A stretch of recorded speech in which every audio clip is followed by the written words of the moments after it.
दर्शकवृन्द, COVID-19 ले गर्दा hotel क्षेत्रमा पारेको प्रभाव, अबको दिनमा सरकारले के कस्ता योजना ल्याउनु पर्छ, साथै अब प्रभावित भएका होटलहरूलाई कसरी अगाडि बढाउनु पर्छ, कसरी परिचालन गरिनुपर्छ भनेर पनि हामीले हानका महासचिव साजन साक्यसँग कुराकानी गरेका छौं। सर, अहिले जुन यो कोभिड-19 ले गर्दा सबै क्षेत्र प्रभावित भएका छन्, यसै गरी होटल क्षेत्रको अवस्थाको विषयमा यहाँले के भन्नुहुन्छ? जस्तो कि यो कोभिड-19 ले गरेर प्राय होटलहरू यो हाम्रो 3 महिना 3.5 महिनादेखि बन्दै भएको अवस्था छ। तर अहिले जुन राज्यले जुन बाहिरबाट विदेशबाट काम गर्ने मान्छे जुन ल्याउने भनेर भनिरहेको छ, त्यसको लागि चाहिँ हामीले क्वारेन्टाइनको लागि काठमाडौँमा मात्रै 60 वटा होटलहरू दिइरहेका छौँ र अनि पोखरा, चितवन, तपाईको भैरव लगायतका होटलहरूको पनि करिब 40 वटा, 30 वटा, 50 वटा होटल गरेर दिइरहेका छौँ। तिनीहरू चाहिँ अलि विदेशबाट आउने मान्छे राख्नुपर्ने भएकोले खुलै छन्। अरू बाँकी होटलहरू पुरा ठप्पै छन् र अब काम गर्ने मान्छेहरू प्राय घरमै बसिरहेको अवस्था छ। त्यति चालु अवस्थामा छैन होटलहरू। हजुर, जुन यो कोभिड-19 भएको मानिसहरूलाई तथा यो क्वारेन्टिनमा राख्नको लागि यहाँहरूले होटल उपलब्ध गराउनु भएको छ, त्यो होटलहरू चाहिँ कुन वर्गका होटल हुन्, कस्ता खालका होटल छन् त? क्वारेन्टाइनको लागि हामीले विदेशबाट आउने भनौँ मजदुरहरूलाई उपलब्ध गराएका होटलहरू यो टुरिस्ट स्ट्यान्डर्डदेखि 4 स्टारसम्म छ र हामीले अब यो राज्यको लागि सहयोग गर्नलाई भनेर हामीले यो खोल्यो हो हैन। कुनै यसमा हामीले नाफा लिनु पनि छैन, यो राज्यले सहयोग गर्ने भनेर जुन टुरिस्ट स्ट्यान्डर्ड होटलमा हामीले 2000 रुपैयाँमा 4 टाइम खाना खुवाएर र एकोमोडेसन दिइरहेका छौँ। हजुर, जस्तो यो हानमा नेपाल भरिका कतिवटा होटल आबद्ध रहेका छन्, अहिले तिनीहरू के कस्तो अवस्थामा, कति जति क्षति भएको अवस्था छ त? टोटल भनौँ न अब 75 जिल्लामा हाम्रो 14 वटा च्याप्टरहरू छन्। 14 च्याप्टरमा हाम्रो 3500 मेम्बरहरू छन्। अब 3500 वटा मेम्बरमा अहिले बन्दाबन्दी अवस्थाको हाम्रो डेली भनौँ न हाम्रो महिनामा करिब यो लगभग 20 करोड जतिको हाम्रो अब सालाखाला त्यो लस भइरहेको अवस्था छ। यता 5 स्टार होटलको कुरा गर्नु पर्दा चाहिँ के छ, दिनमा कति जति आम्दानी हुन्थ्यो र अहिले चाहिँ जुन किसिमले अहिले ठप्प रहेको छ, यो हिसाबले हेर्दाखेरि 5 स्टार होटलहरू पनि प्रभावित नै देखिरहेका छन्। के भन्नुहुन्छ यस बारेमा? 5 स्टार होटलहरू पनि प्राय सबै ठप्पै छ हैन, त्यति अब खोलेको अवस्था छैन। उहाँहरूको ट्रान्ज्याक्सन हेर्ने हो भने अब भनौँ न अब करोडौँको हुन्छ हैन। तपाईको अब यो वर्षको भन्नुस् न, वर्षको अब करोडौँ रुपैयाँको ट्रान्ज्याक्सन हुन्छ। त्यसमा चाहिँ अब यो महिनाकै अब करोडको नोक्सानी छ। ठ्याक्क अब यति नै भन्नु त अप्ठ्यारो छ। कुनै 5 स्टारमा अब धेरै रुम छन्, कुनैमा कम छन् हैन। अब बाहिर च्याप्टरमा पनि अब क्याटेगोरी अनुसारको 5 स्टार पनि छ, 5 स्टार डिलक्स छ, 5 स्टार स्ट्यान्डर्ड छ हैन। त्यसले गर्दाखेरि अब भन्नुस् न करोड रुपैयाँ अहिलेसम्म अर्बौं रुपैयाँको क्षति भइसक्यो 3 महिनामा। अहिले जुन किसिमले क्षति पनि भइरहेको छ, अब आगामी दिनमा कसरी अगाडि बढ्न सकिन्छ त? अब आगामी दिनमा भन्दाखेरि जुन अब हाम्रो जुन आकलन अनुसार त अब यो 2020 सम्म त त्यति मान्छेहरू आउने अवस्था छैन हैन। अब यो फ्लाइटहरू पनि चालु भएको छैन। अहिले फ्लाइटहरू चालु भए तापनि यो कोभिड-19 को भ्याक्सिन अहिलेसम्म उपलब्ध नभएकोले ट्राभल गर्न पनि मान्छेलाई अलिक डरै हुन्छ। त्यसले गर्दा 2020 सम्ममा अब अक्टोबर नोभेम्बरसम्म हामीले एयरलाइन्सहरू सुचारू रूपमा भयो भने केही मान्छेहरू अलिकति 5% अथवा 10% जुन पहिला आइरहेको हाराहार त्यति मान्छे मात्रै आउला जस्तो हामीले लाग्छ। जस्तो कि धार्मिक पर्यटकहरू र यो एनजिओ आइएनजिओहरूको मान्छेहरू मात्रै आउला जस्तो। पर्सनल घुम्ने मान्छे त प्राय एकदमै कम आउला जस्तो हामीले सोचिरहेका छौँ र 2020 मा अलिकति हल्का 20% 30% जति मुभमेन्ट होला जस्तो देखिरहेका छ। अब 2022 मा बल्ल यसले अलिकति 50% जतिको हाराहारीमा चाहिँ यो ट्राभलिङहरू आउँछ र अकुपेन्सी हाम्रो होटलहरूको पुरै 50% जति होला जस्तो हामी अनुमान गरेका छौँ। हजुर, यो जुन यो भिजिट 2020 लाई लक्षित गरेर कति जति नयाँ होटलहरू खुलेका थिए? अब यो भिजिट 2020 लक्षित गरेर थुप्रै होटलहरू आउने क्रम पनि जारी नै छ। 5 स्टारदेखि 4 स्टारसम्म हैन। अब 2-4 वटा नयाँ होटल पनि आइसक्यो। भिजिट 20 लक्षित गरे अब ठुला होटल अल अफ होटल आयो 5 स्टारमा हैन। त्यस्तै अब म्यारिट होटल आयो 5 स्टारको। अब थुप्रै त्यो टुरिस्ट स्ट्यान्डर्ड होटल पनि आएको थियो। तर अहिले यो लकडाउन र कोभिड-19 ले गर्दा सबै होटलहरू इफेक्ट गरेर अब धेरैभन्दा धेरै होटलहरू अहिले बन्दैछन् र अब यस्तै क्रम जारी हो भने अब धेरै होटलहरू पनि बन्दै हुने अवस्था पनि देखिन्छ। किनभने अब राज्यले पनि यसलाई धेरै किसिमको यो राहत प्याकेजहरू ल्याउन सकेका छैनौँ होइन। त्यसले गर्दाखेरि अब होटल पर्यटन व्यवसायहरूको खर्च धेरै हुने भएकोले यसलाई कभर गर्न धेरै टाइम पनि लाग्ने, त्यसले गर्दा यो धेरै यो समस्यामा गुज्रेको टुरिज्म सेक्टरमा सबभन्दा बढी यो होटल इन्डस्ट्री नै हो। हजुर, जुन किसिमले भिजिट 2020 लक्षित भएर खुलेका होटल, नयाँ होटल यहाँले भनि पनि सक्नु भएको छ, तिनीहरूलाई हेरेर यहाँले के भन्न चाहनुहुन्छ? उनीहरूले जुन किसिमले क्षति पनि बेहोरेका छन्, सरकारले चाहिँ कस्तो किसिमको राहत दिनुपर्छ त? अब जुन सरकारले हामीले पनि माग गरेका थियौँ कि जुन यो ठुलो नयाँ होटललाई कम्तीमा पनि अब सहुलियत दरमा ऋण उपलब्ध गराउनु पर्ने भने चाहिँ हामीले उहाँहरूको जुन तिर्नुपर्ने किस्ता हो त्यो किस्तालाई पनि कमसे कम 2 वर्षलाई पछि ढकल्नु पर्ने भनिरहेका छौँ। त्यो पुरै यो अहिलेको जुन यो बजेट भाषणमा आइदिएको छैन।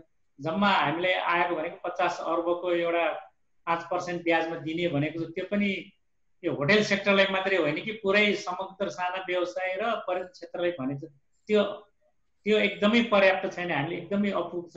त्यो भनेको त हामीले केही पनि यसलाई चाहिँ भन्नुहोस् न 5% पनि भएको छैन यसबाट। किनभने होटल सेक्टरलाई छुट्टै किसिमको केही राहत कार्यक्रम आउनुपर्छ। किनभने होटल सेक्टरमा धेरै लगानी, ठुल्ठुलो लगानीहरू हुने र त्यो चाहिँ रिटर्न पनि अब एकदमै पछि आउने हो। अरू बिजनेस जस्तो भएन कि यो लङ लास्टिङ बिजनेस भएकोले यसलाई चाहिँ अलिक अझै विचार गरेर यसलाई चाहिँ अलिकति राहत ल्याउन सक्यो भने हामीले चाहिँ यो होटल इन्डस्ट्रीलाई बचाएर राख्न सकिन्छ। होइन भने जस्तो कि अब यसलाई केही गर्न सक्ने, अब यो लम्बिनी गयो यो कोभिड-19 होइन, यसले महामारी रूप लिएर नेपालमा फेरि महामारी रूप लिन लागिरहेका छन्।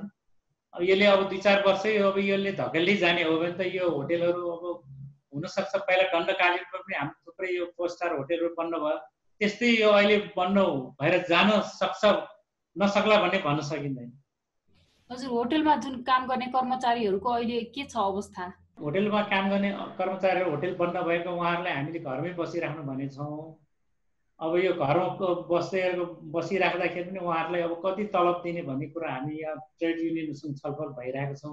किनभने होटल बन्द भयो 1-2 महिना यो भएन, यो चाहिँ लङ लास्टिङ यो भएर जाने हो। 1 वर्ष लाग्न सक्छ, 2 वर्ष लाग्न सक्छ। त्यस्तो अवस्थामा अब कर्मचारीलाई पनि हामीले के किसिमको दिन सक्छ? गभर्मेन्टले कर्मचारी कुनै किसिमको सामाजिक सुरक्षा राहत पनि आएन।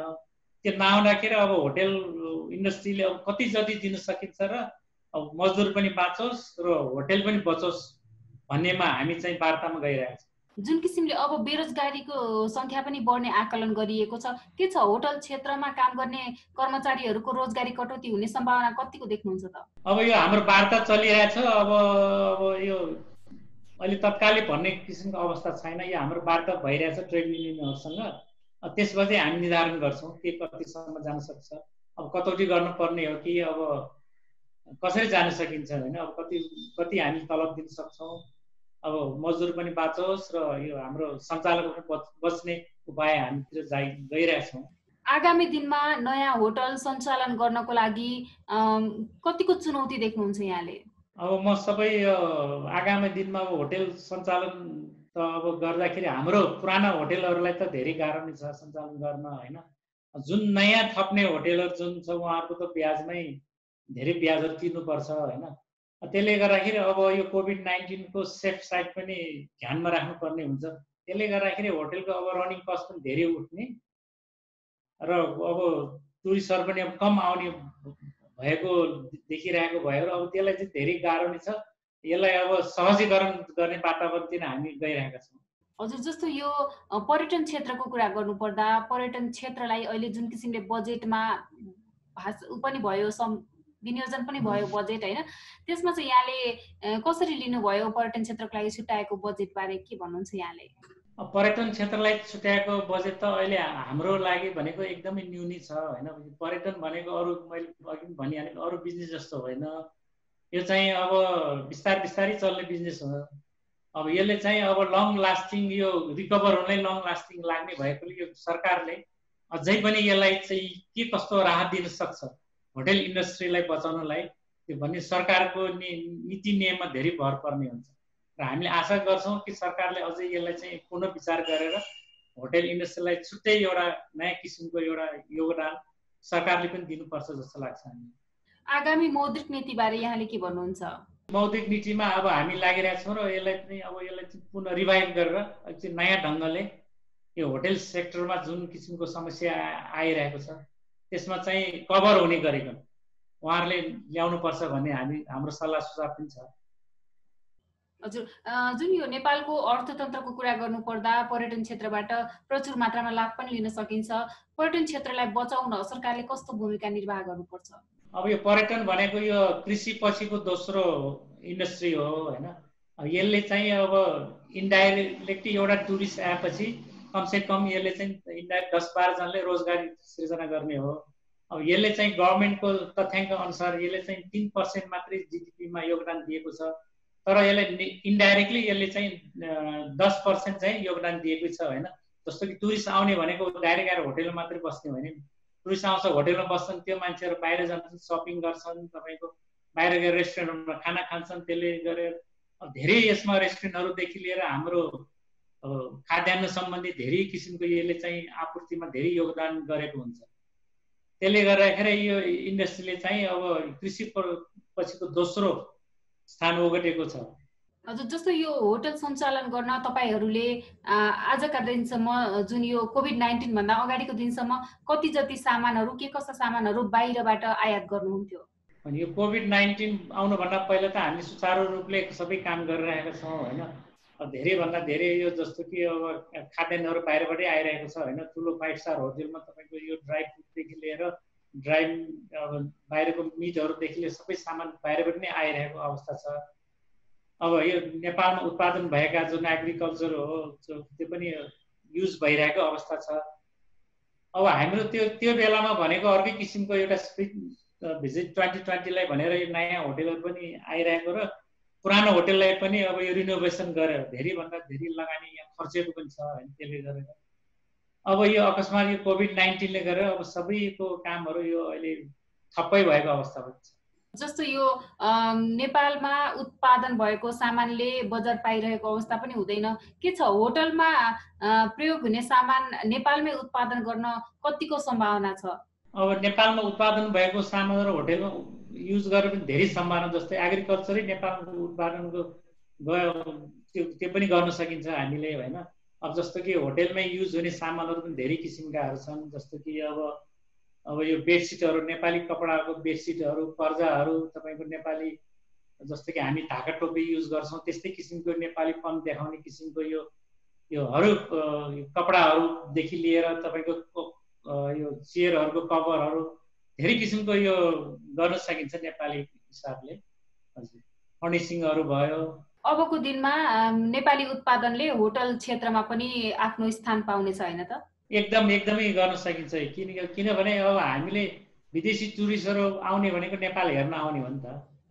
त्यही टुरिस्टहरूलाई जुन हाम्रो होटेलहरूमा जस्तो नेपाली ढाँचाको सबै हामीले बनाउन सक्यौँ भने, जस्तै यहाँ नेपाली धेरै यो ह्यान्डिक्राफ्टहरू नेपाली छन्। हाम्रो कार्विङदेखि लिएर हरेक तामाका सामानहरू होइन। अब अघि मैले भनिहालेँ यो नेपाली यो के अरे बेडसिटदेखि लिएर कपडाका सामानहरू सबै नेपालीपन देखाउन सक्यौँ उनीहरू झन् खुसी मान्छन् त, झन् त्यो राम्रै हुन्छन् जस्तो हामीले लाग्छ। त्यो एकदमै गर्न सकिन्छ। यसलाई चाहिँ अलिकति नेपाली यो सरकारले पनि यसलाई चाहिँ नेपाली यो उद्योगहरूलाई चाहिँ यसमा चाहिँ टेवा दिन सक्यो भने यसले चाहिँ धेरै योगदान हुन सक्छ। भिजिट 2020लाई लक्षित गरेर के कस्तो तयारीमा हुनुहुन्थ्यो तपाईँहरू? मेन त भिजिट 2020लाई हामी त एकदम उत्साह लिएका छौँ र सबभन्दा बढी त यसमा के भयो भने 20 लाख पर्यटक भित्राउने जुन सरकारले घोषणा गर्नुभयो र यो 2020 मात्रै होइन कि यसलाई कन्टिन्यू गरेर जाने हो। यसलाई चाहिँ अब 1 दशकसम्म लाने भन्ने भएकोले यो धेरै नयाँ होटेलहरू पनि आयो र पुराना भएका होटेलहरूले पनि अब यसलाई चाहिँ अब अलिकति नयाँ किसिमले जाउँ, नयाँ क्वालिटी दिउँ गेस्टलाई होइन, रिनोभेसन गरौँ भने धेरै खर्चहरू पनि यसमा गरियो। त्यही हो हाम्रो चाहिँ अब यो धेरैभन्दा धेरै पर्यटक भित्राउने लक्ष्य लिएकोले यसमा पनि धेरै इन्भेस्ट गरियो र हामी तयारीमै थियौँ। र अब दुर्भाग्यवश यो कोभिड-19ले हामीले एकदमै यो असर गरेको अवस्था हो। अबको दिनमा यदि होटल सञ्चालन गर्न पर्यो भने चाहिँ के कस्ता सावधानीका उपायहरू अपनाएर कसरी सञ्चालन गर्न सकिन्छ होला त? अब होटेल अब सञ्चालन गर्दा यो कोभिड-19लाई नै ध्यानमा राखेर अब गर्नुपर्ने हुन्छ। जस्तो कि अब हामीले भर्खरै यो गभर्मेन्टबाट पर्यटन बोर्ड मार्फत एउटा एसओपी पनि पठाइदिएको छ। सबै होटेलहरूलाई हामी सर्वे पनि गरिसकेका छौँ। यो चाहिँ अब जस्तै सबै सेफ्टी अपनाएर गर्नुपर्ने हुन्छ। जस्तो कि अब हामीले होटेलमा आउँदाखेरि मास्क लगाएर बस्ने सबै कर्मचारीहरू, सेनिटाइजर युज गर्ने होइन, पिपी युज गर्ने, अब सोसियल डिस्टेन्समा अब रेस्टुरेन्टमा राख्नु पर्यो। अब बफे सिस्टम पनि हटाउने भनिरहेको अवस्था छ। अब पुरै अब रुमहरू पनि अब सेनिटाइज गर्ने होइन, डिसइन्फेक्ट गर्ने लगायतका सबै मापदण्डमा अब ध्यान दिएर चलाउनु पर्ने हुन्छ। हजुर, जस्तो यो अब यो होटललाई चाहिँ कसरी अगाडि बढाउने तथा होटल क्षेत्रमा आबद्ध भएका व्यवसायहरू छन् होइन, उनीहरूले चाहिँ कसरी आफ्नो कामलाई अगाडि बढाउँदै लैजानुपर्छ, के भन्नुहुन्छ यहाँले? अब होटेल चाहिँ मैले भने जस्तै चलाउनु भने अब होटेल क्षेत्रका जुन काम गर्ने मजदुरहरू उहाँहरूले पनि अब यस्तो विषम परिस्थितिमा होटेललाई कसरी अब राम्रो हाइजेनिक सर्भिस दिने, क्वालिटी फुड दिने होइन, अब आफू पनि बचौँ र आउने पर्यटकहरू पनि सेफ हौँ, त्यही ध्यानमा राखेर हामी काम गर्नुपर्छ जस्तो लाग्छ हामीलाई। होटल व्यवसायहरूको के कस्तो माग छ सरकारसँग? सरकारसँग भन्दाखेरि हामीले अघि नै भनिहाल्यौँ, हामीले खास माग भनेको हामीले 3टा माग राखेका थियौँ गभर्मेन्टसँग। एउटा भनेको नयाँ होटेलमा आउनेको त्यही ब्याज सम्बन्धी हो, न्यून ब्याज गर्नुपर्ने, अनि उहाँहरूको चाहिँ इन्स्टलमेन्ट पनि 2 वर्ष धकेल्नु पर्ने। अनि दोस्रो माग भनेको हाम्रो धेरै पुराना होटेलहरू छन्, जस्तो कि अन्नपूर्ण भयो, जस्तो कि सोल्टी भयो, साङ्ग्रिला भयो, उहाँहरूको चाहिँ कर्मचारी धेरै पुरानो कर्मचारीहरू भएकोले धेरै कर्मचारी खर्च हुने भएकोले कर्मचारीहरूलाई पनि सामाजिक सुरक्षामा उहाँहरूलाई पनि केही रकम राहत आओस् भन्ने माग थियो।